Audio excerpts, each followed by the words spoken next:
Good morning. Our prelude this morning is a song written by Hal Walker. It's called Come Dance With Us. So if you want to get up and dance, you can.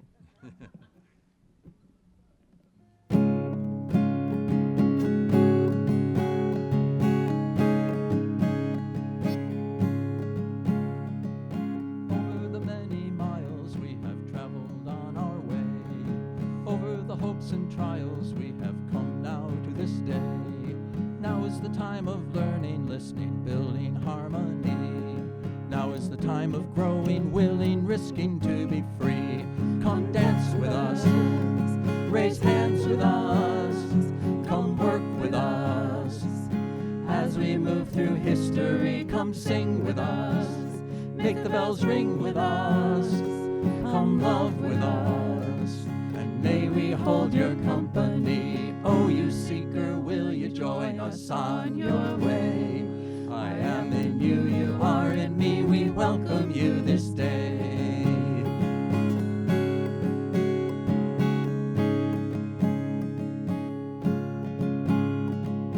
We are the celebration, we're the joy, and now's the time. We are the best of the poetry, we're the rhythm and the rhyme. I am another you, and therefore you are another me. Let's circle it up, let's dance and join our hands in company. Come dance with us, raise hands with us, come work with us. As we move through history, come sing with us, make the bells ring with us, come love with us, and may we hold your company. Oh, you seeker, will you join us on your way? I am in you, you are in me, we welcome you this day. Come dance with us, raise hands with us, come work with us. As we move through history, come sing with us, make the bells ring with us, come love with us, and may we hold your company. Oh, you seeker, will you join us on your way? I am in you, you are in me, we welcome you this day. Oh, you seeker, will you join us on your way? I am in you, you are in me, we welcome you this day.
Can you hear me?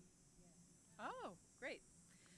Our call to worship comes from a poem by Reverend Lynn Unger called Choice. There isn't a right answer. There just isn't. The game show where the bells ring and the points go up and the confetti falls because you got the answer is a lie. The preacher who would assure you how to attain salvation is making it all up. The doctor who knows just how to fix what ails you will be sure of something different tomorrow. Every choice will wound someone, will heal someone, build a wall, and open a conversation. Things will always happen that you cannot foresee, but you must choose. It's all we have, that little rudder that we employ in the midst of all the eddies and rapids, the current that pulls us inexorably toward the sea. The fact that you are swept along by the river is no excuse. Watch where you are going. Lean in towards what you love. When in doubt, tell the truth. It is good we gather together to raise up that which is worthy. It is good we gather together at this time for an hour of motorcycle joy, new babies, and worship. Welcome back. Thank you. To you too. We have a slightly different chalice because we have wind. And still we will light the flame. If you have that piece of paper in front of you or in your hearts, let us say these words together. We kindle this flame to remind ourselves of the light of truth, the warmth of community, and the fire of commitment.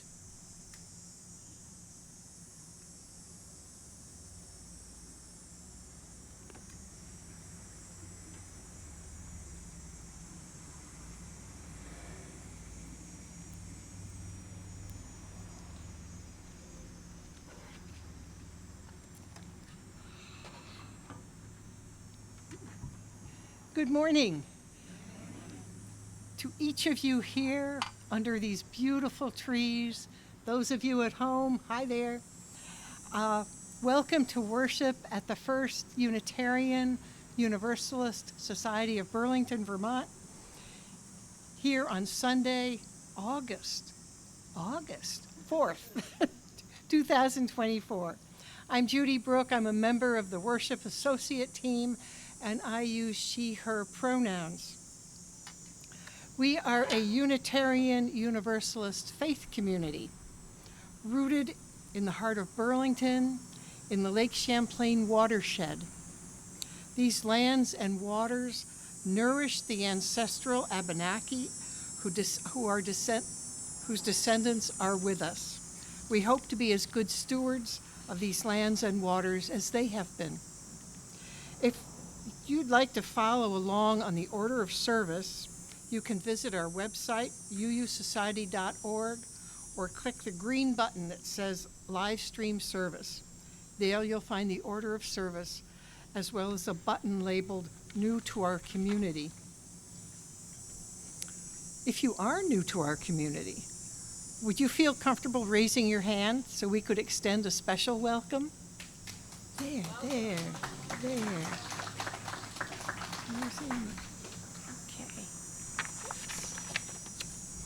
We have designated welcome ambassadors, Brian and Susie Haas, who are over here at the side table waving their hands. So if you have any questions about UU, please see them, or really any of us, and we would be glad to answer questions and make sure someone could get back to you with any unanswered questions you might have.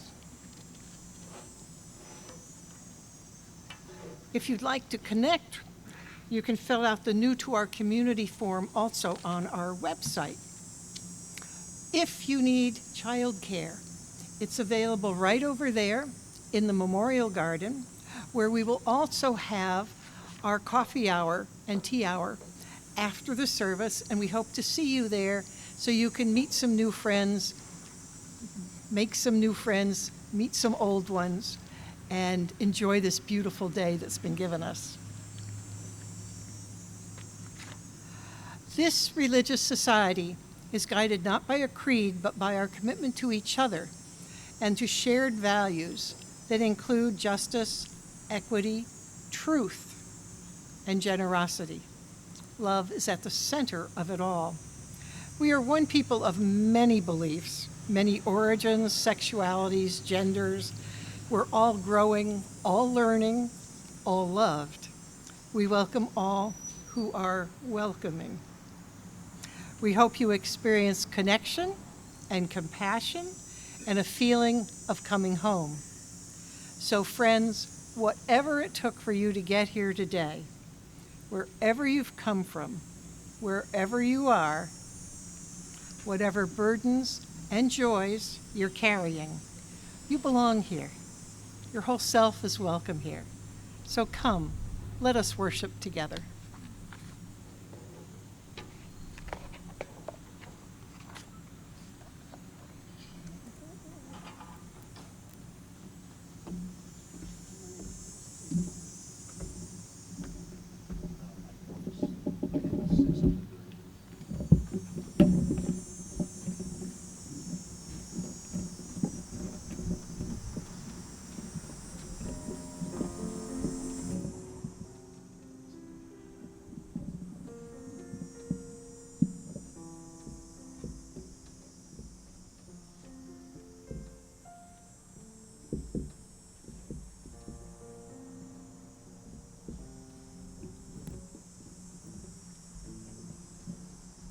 All right, please join us in our first hymn, Here We Have Gathered. You have the words on the sheet for you.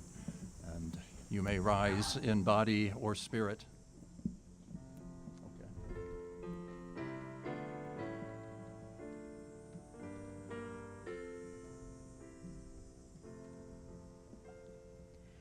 Here we have gathered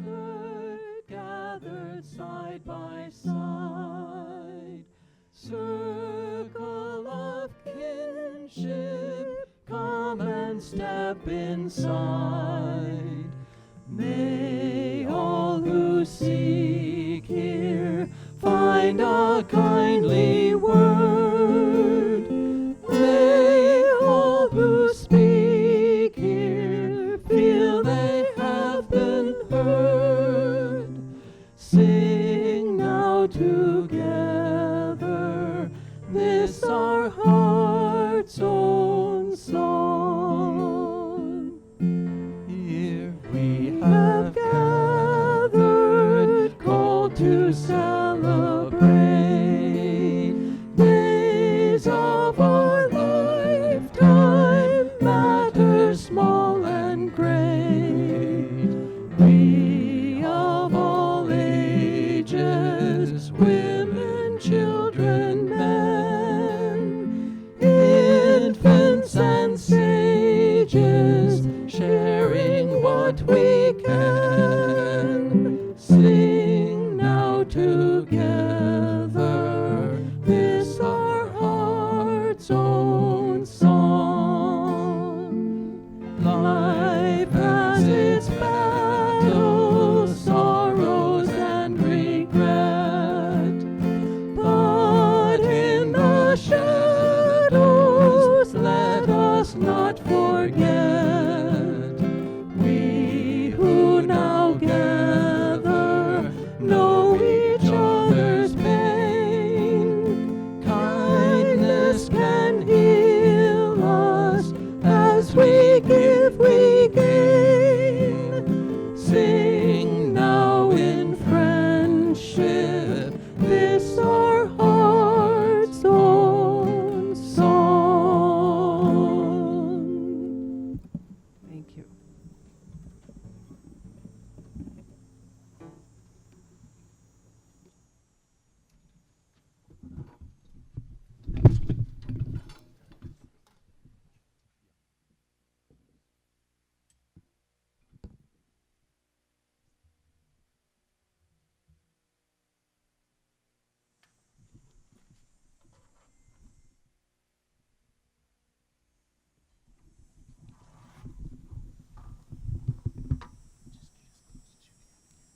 Okay, thank you, Brian.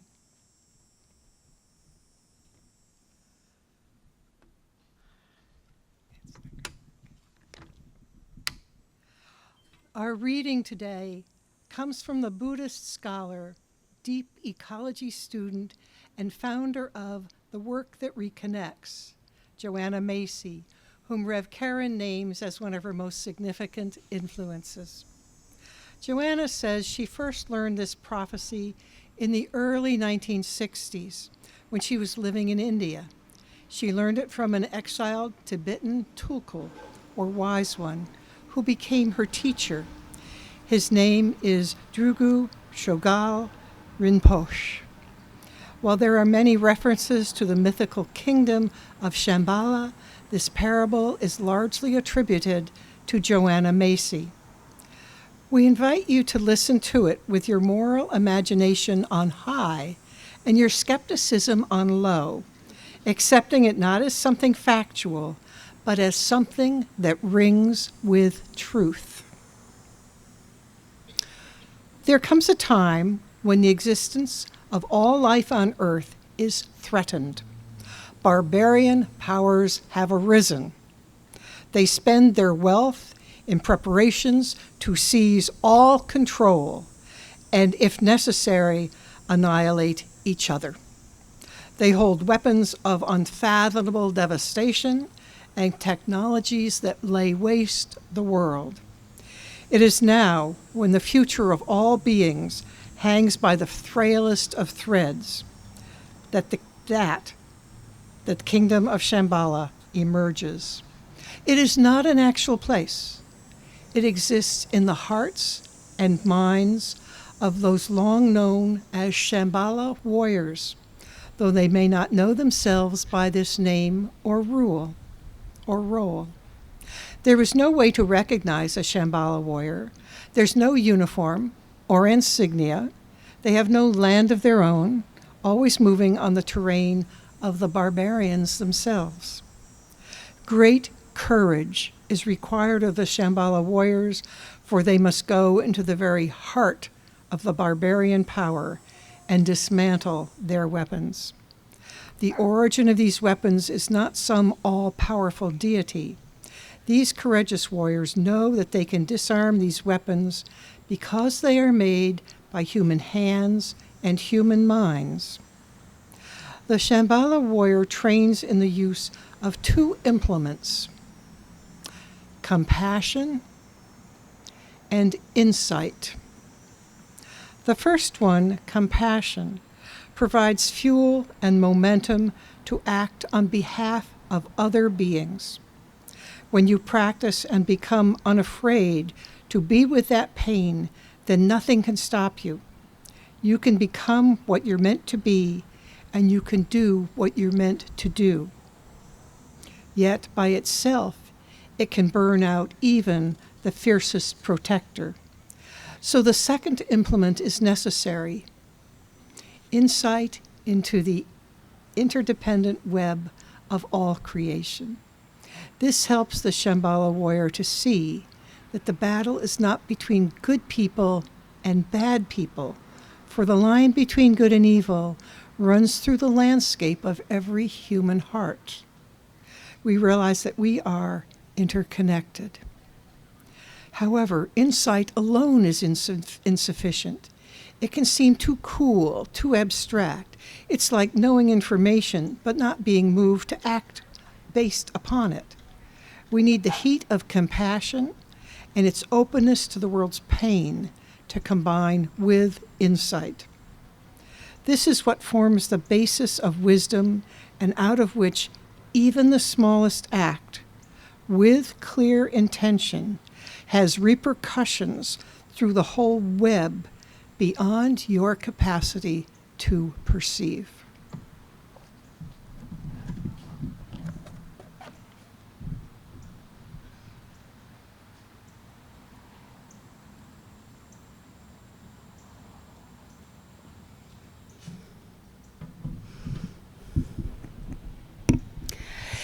There's an old Unitarian Universalist joke. Maybe you are familiar with it.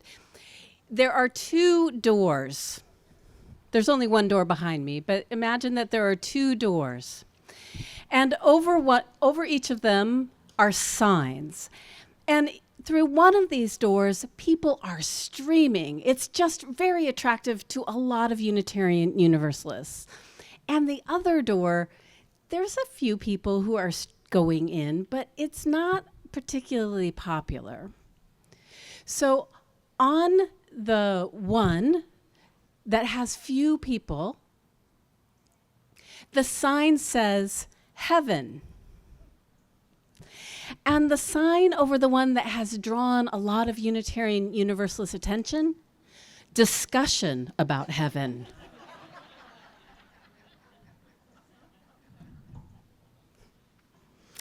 This is, of course, a joke about the Unitarian Universalist reputation that we are more interested in things of the mind than things themselves, more interested in talking about spirituality than practicing spirituality.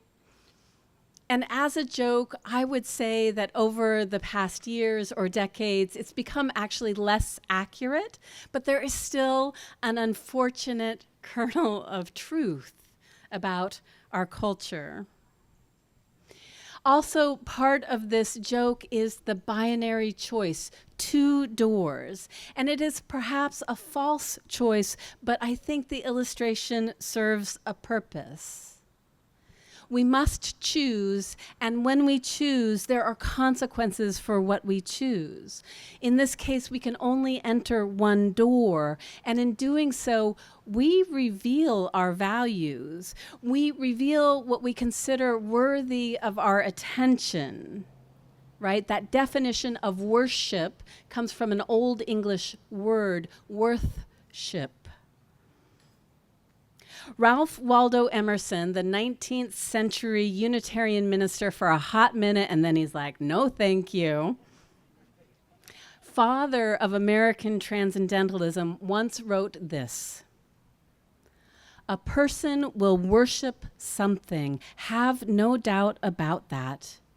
We may think our tribute is paid in the secret, in the dark recesses of our hearts, but it will come out. That which dominates our imaginations and our thoughts will determine our lives and our character. Therefore, it behooves us to be careful what we worship, for what we are worshiping, we are becoming. End quote. So in this context, worshiping means not just what we are raising up as worthy on Sunday mornings, but that to which we are giving our attention all the time. Whether we are choosing community over commerce, whether we are choosing ballots over bullets, though this seems ever less likely the direction our country is seeming to go. What is it that we are worshiping? To what are we attending and thus becoming? Let us ask this question of ourselves and of our congregation, but also, importantly today, let us ask it of our nation.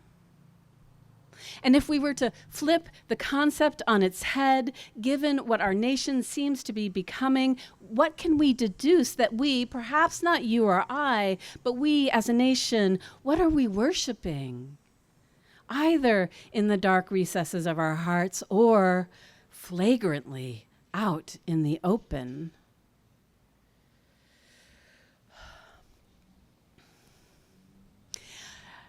I wonder if you are familiar with the genre of video games or books called Choose Your Own Adventure. I see some head nods. They are based on the concept of an unfolding narrative with no set ending. The ending results come from a series of choices made by the reader or the player, and that determines the outcome of the plot. So as the story moves along, there are decision points at which the reader or the player must decide. Does the reader or the protagonist go this way or this way? Does the reader open the cage with the pacing tiger or throw the keys off a cliff?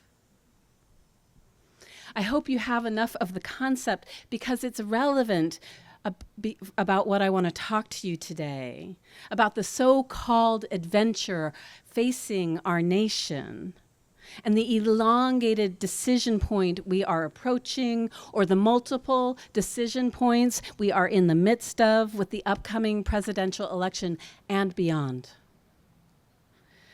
Recently, a UU friend of mine passed along to me a website built on this concept of choose your own adventure.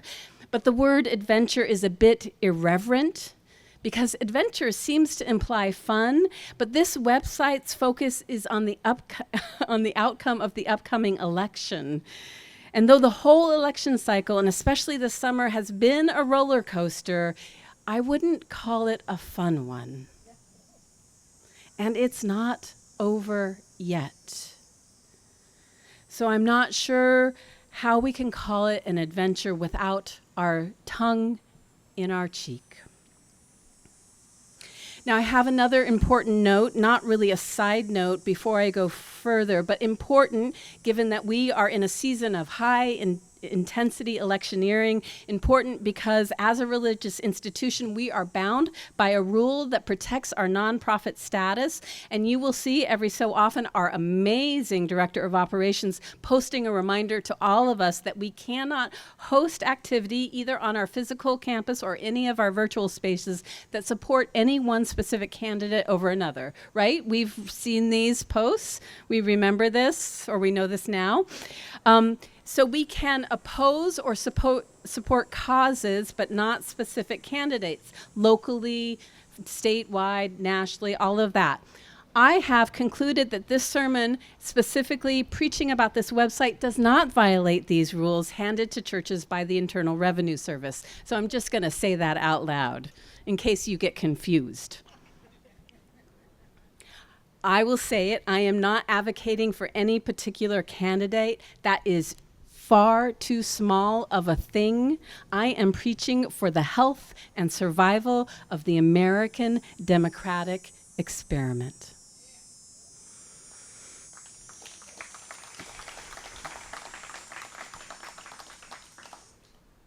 So the website, which rhymes with whatiffrumpwins.org, is a tool of discernment for what to do depending on who wins the election. Like a choose your own adventure story, the website is set up with a series of plot twists. Not every theoretically possible plot twist, but some realistic plot twists. The builders of this website make clear that they hold progressive values, that they have created this tool as a tool to resist fascism. And in my opinion, it is a tool that aligns with Unitarian Universalist values and with First UU's mission and visionary ends. It is not neutral, just as we cannot be neutral. Daniel Hunter is the author, and Elizabeth Beer is the artist who illustrates the website. Originally created in August 2020, a few short months before the January 6th insurrection, the creators were reading the political and social tea leaves and seeing the potential for a coup or some other disruption growing. And they wanted to create a tool to resist what they saw coming. Now, 4 years later, the tool has been updated because the danger is still here, not just theoretically, as the assassination attempt a few weeks ago demonstrates. In fact, this website has been updated even more recently because there have been a few plot twists that have changed because there's been a change in candidates. This website can help us, you and me, individually or collectively, with our choices and consequences, not about choosing the candidate that we might vote for, but what to do regardless of the candidate. The website states this philosophy: you can only prepare for what you can imagine. Denial won't help, so let's be brave. Let's be brave together. In the second half of the sermon, I'll tell you a little bit more after we do our spiritual practices.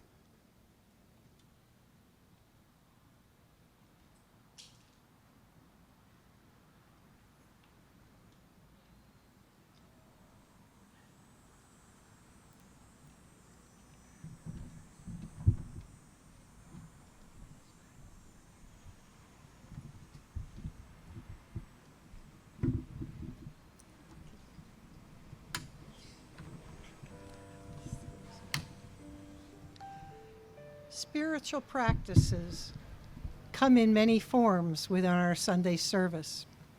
Generosity, spoken meditation, stillness, music, creating space for our joys and our sorrows, and for our gratitude. In this portion of our Sunday service, each of us will have a chance to enter into those communal practices to which we are drawn, to hold space and to offer our loving witness for each other. As a justice-seeking spiritual community, our generosity practice includes sharing half of the offering each Sunday with a local nonprofit. Offerings this month will be shared with Outright Vermont, whose mission is, quote, building a Vermont where all LGBTQ plus youth have hope, equity, and power. They do this through a vision of a world where LGBTQ plus youth have boundless possibilities for joy and all people know liberation. Prioritizing the full involvement in youth who inform organizational strategies, partner with staff to evaluate programs, host regional gatherings, and act as thought partners, mentors, facilitators, and trainers. Outright Vermont hopes to create an impact that reverberates and lasts for generations to come. Learn more at outrightvermont.org.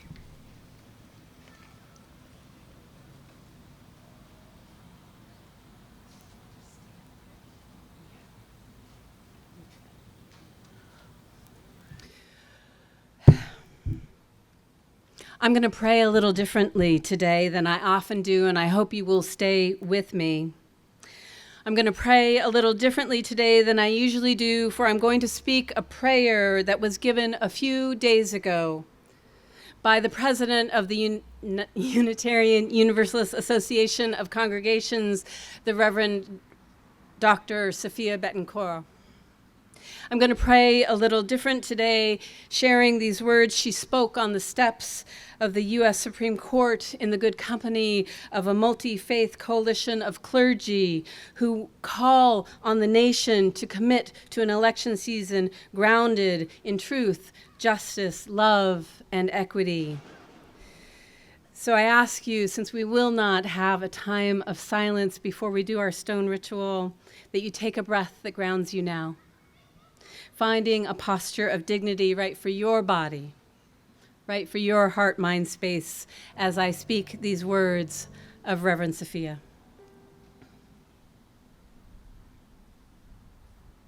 God of many names and one abundant love, lend us strength that together we might return to the very best of our humanity for the benefit of all.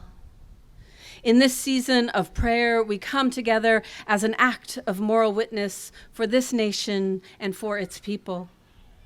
We come together as a living embodiment of the call to center justice in our democracy and to hold fast to its ideals. It is ours through our free use of reason and our investment in the collective liberation of all to ensure that we elect leaders called to do the work of justice. Our people deserve responsible leaders who center our most impacted, the poor and marginalized communities, and work to repair the corruptions of systemic oppression. In this time marked by intentional division and the encouragement of hate among neighbors, let us instead put our faith to work in support of communities. May our prayers be heard as a call to organize, to build our collective power, and to sustain our moral witness through November and beyond. In the name of all that we hold holy, we pray, Amen.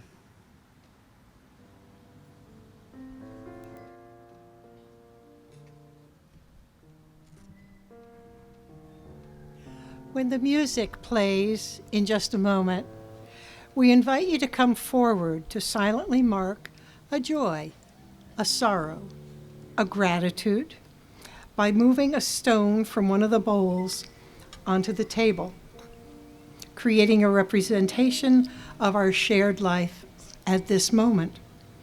As you are moved, please come forward along this side of this large, wide walkway and return along that side to keep a circular flow going. If you have a gift to add, the offering basket is right here, or you can make your gift online.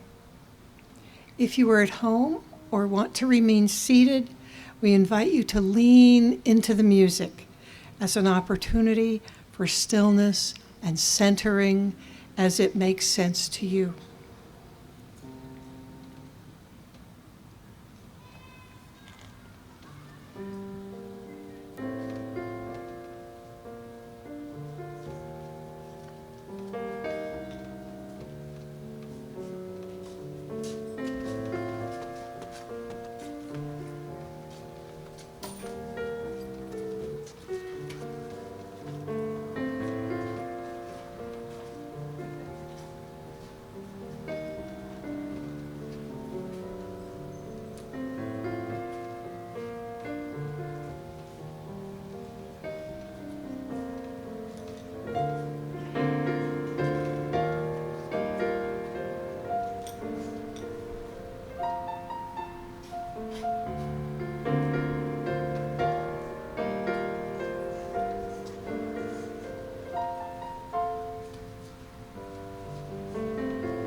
Please join me in our dedication of the offering.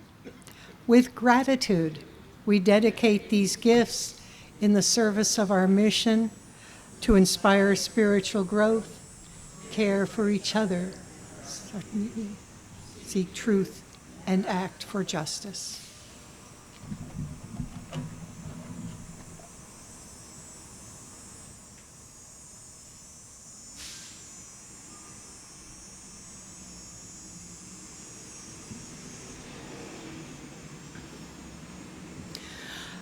On the whatifFrumpWins.org website, the adventure begins with this prologue. It's November 2024. Quote, "Your friend calls while you are heading to your local polling place exclaiming, 'It's almost over.' It's been such a long campaign season. You vote along with 160 million others, and then you await the results. You know counting will take many days, and that no matter the outcome, there will be accusations and denunciations." As the reader of this website, we are confronted with a decision point. And the two choices are either Harris wins or Trump wins. And it is now up to the reader. It is up to us to decide not the path for whom to vote. Remember, I'm not talking to you, but what path to explore based on who might win. So for instance, if the reader chooses to explore what happens were Harris to win, the story continues down a path. There are similarities with what we saw happen in the 2020 election, accusations of fraud and calls of stop the steal, recounts, angry mobs, and threatening tweets. And then there is another decision point for the reader, another decision point for us. The website says, "There is a lull during the holiday season. What do you do?" That's our decision point, and it offers 4 choices. And perhaps you could come up with more than 4, but that is what we have to choose from. The first one is organize protest in the streets. The second one is trying to be ready to take action if something happens. Third, gather friends to prepare to defend each other. And 4, have quiet holidays and try not to think about it. I see all of those in me. So I know that laughter is an uncomfortable laughter because they're all appealing on one level or another. When we click on one of those 4 options, the narrative continues further. The plot thickens. A story emerges based on the choices we make, on the choices we are co-creating in this story, the future we are co-creating. And because it's a virtual tool, we get to go back and explore different choices, different plot lines, both educating ourselves and growing our moral imagination about what is possible for others and what is possible for us. It becomes a form of ethics discernment for ourselves. If we were to click on the Trump winning part, there are 6 options at this decision point. And of course, there are far more than 6 options. And the ones I'm about to read to you from the website reflect the values of the website. They may not apply to everyone who is listening to this sermon, I don't know. But in the example there I gave before, right, the options were about what to do in the months before the winner takes office. And we are confronted with what we would personally do in that period. These 6 choices are: join protests in the streets, connect with grassroots groups preparing for what's coming, wield legal and insider approaches to protect democracy, sit at home and weep, flee to Canada, create a small support team. And again, I don't think these are either or. I think we might feel within all of us more than one that we are drawn to, or our highest self is drawn to, but our smaller self might find ourselves leaning towards. With this tool, we can do more than just think good and clever thoughts or complain to anyone who might still be listening to us or yell at any screen delivering the latest worrying news. Have any of you been in that situation when you're screaming at the TV or the handheld device? What's going on now? This tool, I believe, helps us engaged in a values-based discernment process. And if we play with this tool in small groups, with each other, with our neighbors, it can lead to actions that are beneficial given the precarious state that our democratic experiment is in. It is an understatement to say that this summer has been politically intense.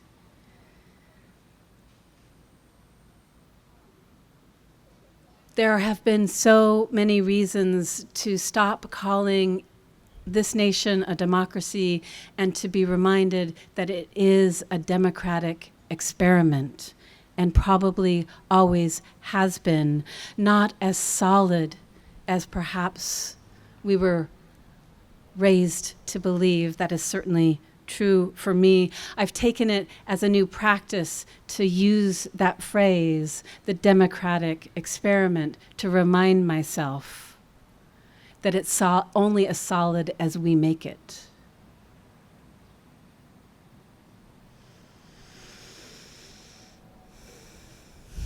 I don't know about you, but I had been hearing about Project 2025 for at least 9 months, but it really hadn't caught my attention, not in a strong way, until July 4th, just after the actress Taraji P. Henson brought wide attention to it at the Black Entertainment Awards on July 1st.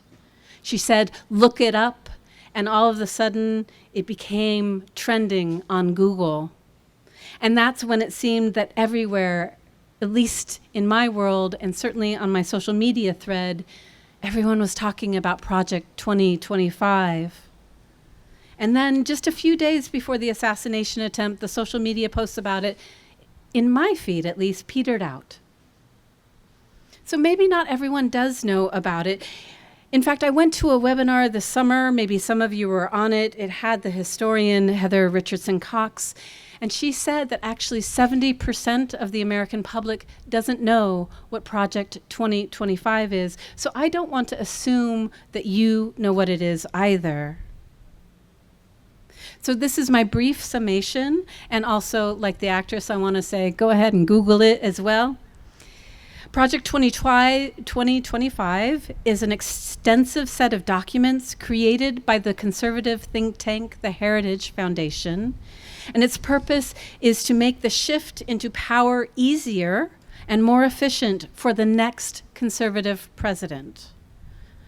The details within Project 25 are outrageous, they are dangerous, and in reading about it, it is so easy to be overwhelmed by the onslaught and the devastating possibilities.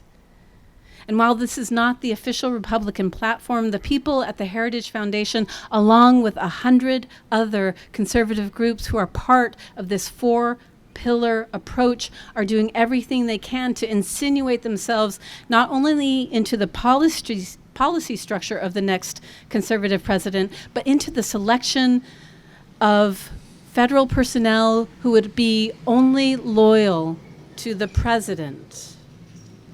Not the Constitution, not their bureaucratic skills, but the president. This set of policies is also moving so that the 3 branches of government are no longer equal, but where the executive branch has unilateral powers.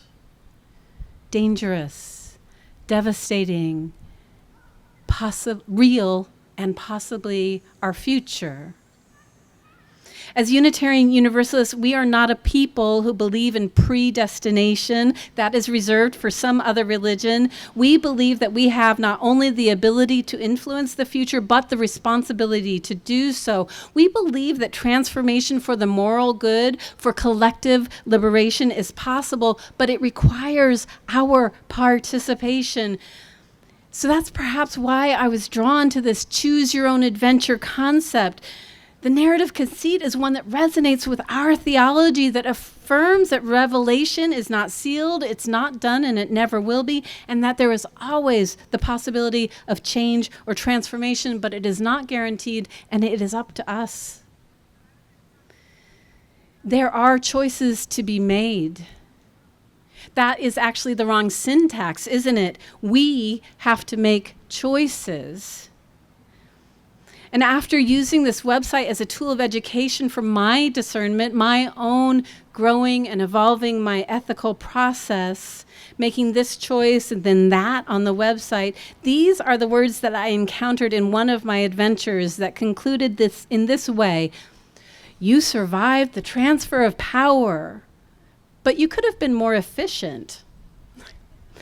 Researcher Stephen Zunes has identified 4 things we need to stop a coup: widespread opposition, non-violent discipline to avoid giving the wannabe autocrat excuses for more violence, alliance building, and a refusal to recognize coup plotters as legitimate. In a coup situation, you don't confront the extreme, you speak to the middle. That was the end of my adventure, or at least one of them that I took. I think this tool can help all of us do our part to ensure that more of us live more freely and more freely together. I asked Judy to share that the Shambhala warrior prophecy from Joanna Macy, because I want to invite you into the possibility, leaving your skepticism behind and your moral imagination high, that we might be ready to disarm those who would cause destruction. Maybe we can be those kind of warriors. And maybe we are, and we're waiting for some sign, some signal, some assignment from an external source. I know you're not waiting for an assignment from me. It doesn't work this way in Unitarian Universalism. Part of me says no, there's no sign that we all have to follow our inner compass. And part of me says yes, but the signs are already happening. It's the urgent distress of our democratic experiment and of our climate. The signs actually are all around us. We all are warriors in service of saving this nation and this planet. You are going to be hearing the name Ruha Benjamin a lot this year. I did a lot of reading about her and with her. I had the chance to meet her in New Jersey. She's a professor at Princeton, and when you meet her, she exudes kindness in this deep way, and she's brilliant. And a book of hers came out called Imagination, a Manifesto, and she says these words: remember to imagine and craft the worlds you cannot live without, just as you dismantle the ones you cannot live within. Remember to imagine and craft the worlds you cannot live without, just as you dismantle the ones you cannot live within. Diana, would you rise? Diana Kaiser is a member here of the congregation, and she's standing in front of 2 doors, and she's planning to choose the door that says postcard writing. And she's choosing it not for herself, but she's inviting all of you to choose it with her. These postcards are from a nonpartisan effort to encourage voting. It does focus on those who are undecided in swing states. So please, Diana, you can see she's wearing black and white in case you don't remember her face. Please talk with Diana after the service if you are interested in being a part of organizing that here through our congregation. Friends, Should others in this nation allow the dark recesses of their hearts to dominate the character of this nation, let us use our imaginations to worship even more fiercely and more brilliantly a robust democracy that insists on love at the center. Remember that even as we are exhausted or overwhelmed or not feeling hopeful, to choose and co-create the adventure we hope for rather than to let the forces of authoritarianism choose for us. Alongside doing what is necessary to dismantle the world we cannot live within, let us imagine and craft the worlds we cannot live without, ones where collective liberation is the adventure that sets us all free. So be it. See to it. Amen.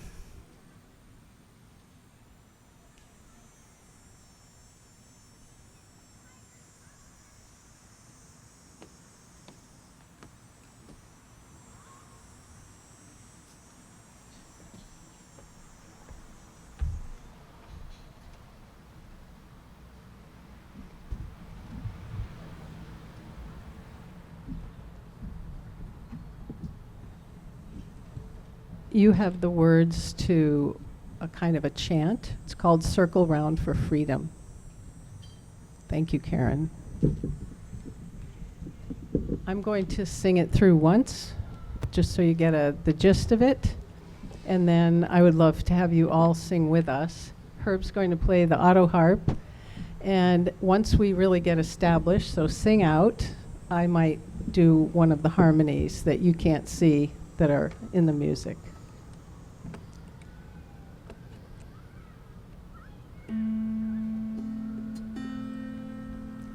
Circle round for freedom, circle round for peace, for all of us imprisoned, circle for release, circle for the planet, circle for each soul, for all the children of our children, keep the circle whole. Ready? Circle round for freedom, circle round for peace, for all of us imprisoned, circle for release, circle for the planet, circle for each soul, for the children of the children, keep the circle whole. Circle round for freedom, circle round for peace, for all of us imprisoned, circle for release,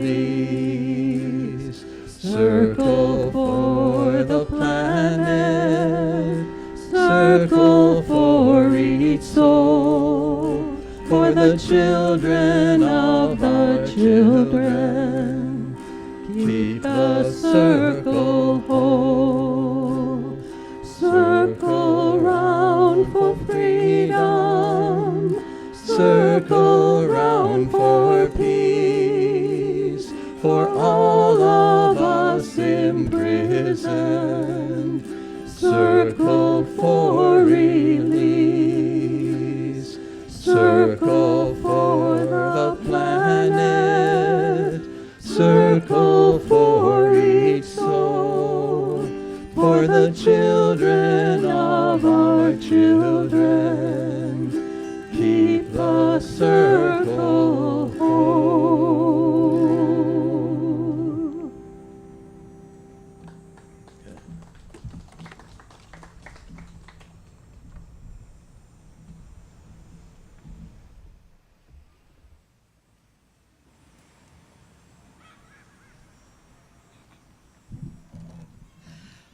Please join me in the words for extinguishing our chalice. We extinguish this flame, but not the light of truth, the warmth of community, or the fire of commitment. These we carry in our hearts and share with the world until we are together again.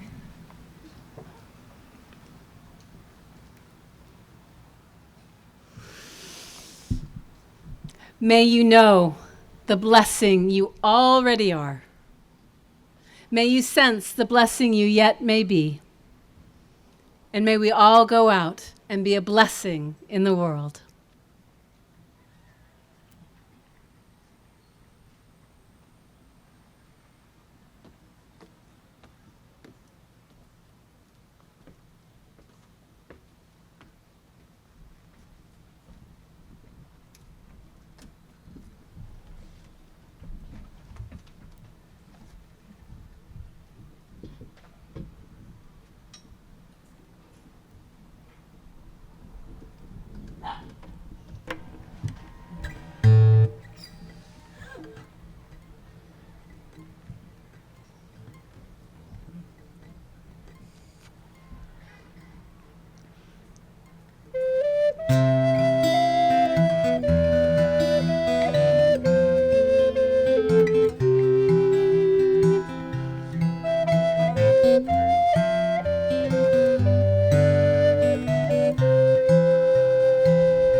Come to the circle, listen to our tales. You will find you're not the only one who's hurting, and the light may shine in. This is where we begin.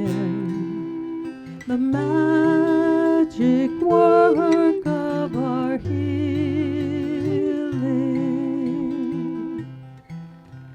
Alone in your room, you think you're the only one, and you're wondering, will it always be this way? So you lock all the pain and the shame deep inside, and your skies are always dark and gray. But if you come to the circle, listen to our tales, you will find you're not the only one who's hurting, and the light may shine in. This is where we begin. The magic work of our healing.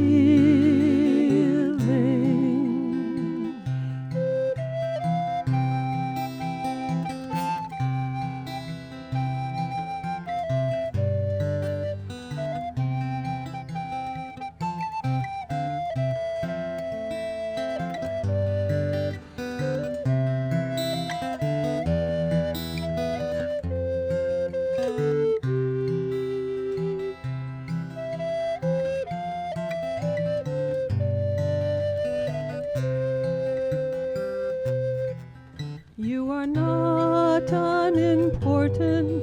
We need all the words and the melodies to harmonize. The darker the shadows, the brighter the sun, and your tears are the stars in our eyes. So won't you come to the circle, tell us your tale.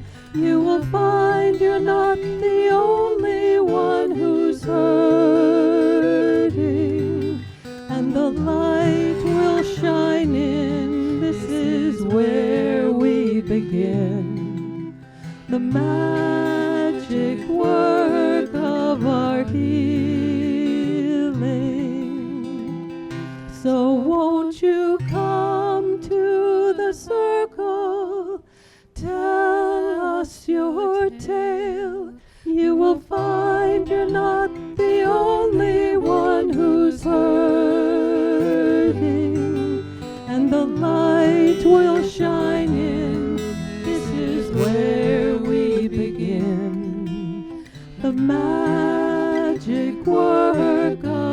our healing,